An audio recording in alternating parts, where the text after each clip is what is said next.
So, here we are again with Bill's Buzz, our regular question and answer session with Bill Dixon, the council leader. How are you doing, Bill? It's Bill, really, isn't it? Well, it is, because the programme's called Bill's Buzz. I'm doing I understand you've just come back from your holidays. Yeah, we managed to get a week away, Yeah, just sure. get away with the wife and my daughter. Anyway, I've got a couple of questions for you again this week. First of all, now... Last week, the Gerald Lee Pocket Park was opened. Bit of controversy around it because, well, tell me, other than it being a Quaker tradition, why is it Darlington Borough Council policy to only name places after people who are no longer with us? It's the tradition going back to the Quakers. They left us a series of traditions, and I think they're all absolutely worth defending. One of them is the reason Gerald Lee's mayor. We have a Labour administration, and every single one of my group, including me, voted for Gerald Lee to be mayor. The tradition that the Quakers left us was that the most senior councillor, irrespective of a political party or anything, gets to be mayor, and that's the tradition we've always upheld. The same with naming things after people who are still alive. What happens, and it's already started to happen, letters in the Echo from people about it should have been named after somebody else, I want something naming after so and so, and it just gets silly, and it's a real pity. The way it's been blown up, I never had a go at the volunteers, I never would. I think the people who did that, the people who work across this borough, do a fantastic job. And I did advise one or two people beforehand that it was a bad move, that it would cause controversy. Whether it had been me who kicked it off or somebody else, it would always... You can't see why people get a little bit angry when sort of red tape interferes with the good things they're doing in the community. It's not red tape, though. It's there. We've kept the tradition for a reason. And you could say, is it red tape that means that we've got the only mayoralty, and certainly in the region, if not one of the few in the country, that rewards people for service, not for political allegiances or whatever. And I think that's a cracking system, and I'll continue to defend the best of the Quaker traditions that we've been left. I think we are merely the custodians of them. We have no right to alter those traditions. Okay. And I think Gerald was badly advised. I think if he'd talked to the previous mayor, Chuck Johnson, he would have advised him not to do it. Certainly as an ex-mayor, I would have advised him not to. It's become apparent that a few of the town centre traders are a little angry about Darlington Borough Council's policies, particularly town centre parking and the loading bay access, things like that. They say Darlington Borough Council is not helping the town to be visitor friendly. Now, for those traders who were not aware of the meeting which was held recently, which a few of them attended, what do you have to say to them? That was one of a series of meetings I hold all of the time when I need to get the views of various people. They're not secret, they're confidential, they're private. I hold them with every one of the major industrialists in the town. I'm aware that there are issues in the town centre.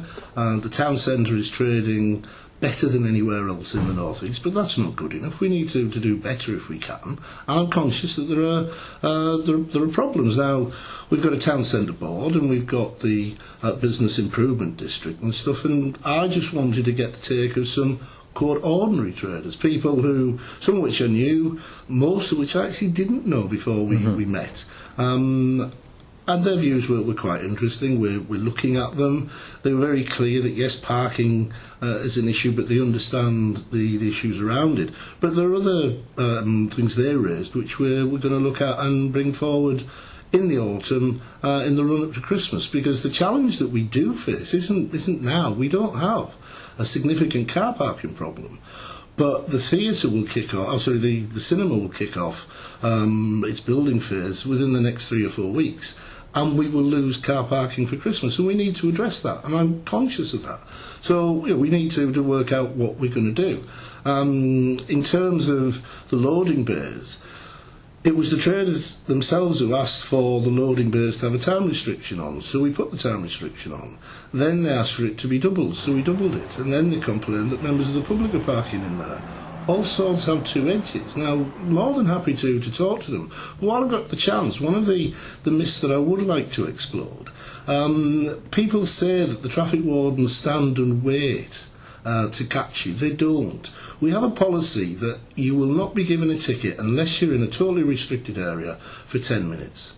And on Sunday at the market, I saw one of our wardens wait for over 5 minutes. A guy came back to the car, technically in another borough, he would have got a ticket. In Darlington, he didn't get a ticket. She gave him a bit of a telling off. They both finished up smiling and walked away. And me and Sam Blackham were stood there, and we were really impressed with that. That guy didn't get a ticket. He was back in 10 minutes. So I don't think we're not open for business, far from it, and yes, we can always do better. Do you think there are some of the traffic wardens who are over enthusiastic?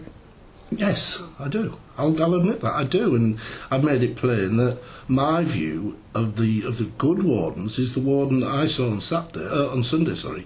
The less tickets issued, the more talking to, the better. But sometimes 800, nearly 900 people abandoned their vehicles in town centre car parks last year and didn't bother buying a ticket at all.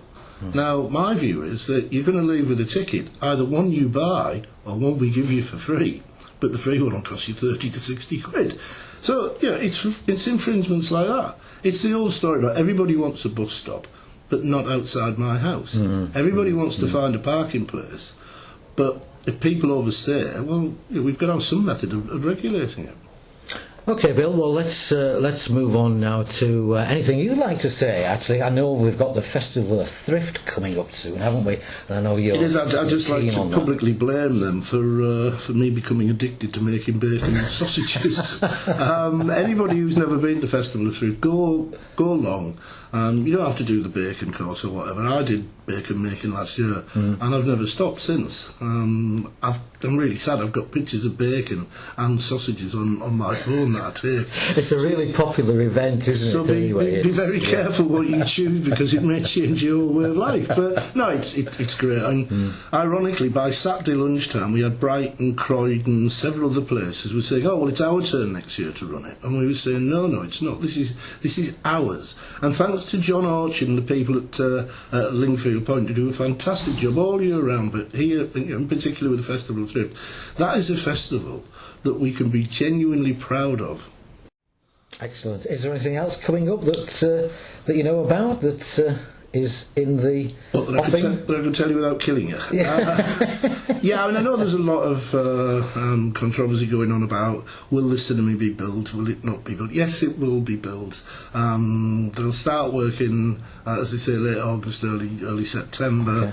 Everything's in place. That's when we have the challenge, as I said earlier, about car parking, but that'll happen.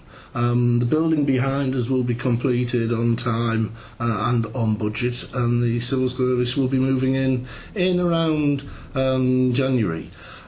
Just a little plug for Sam Blackham.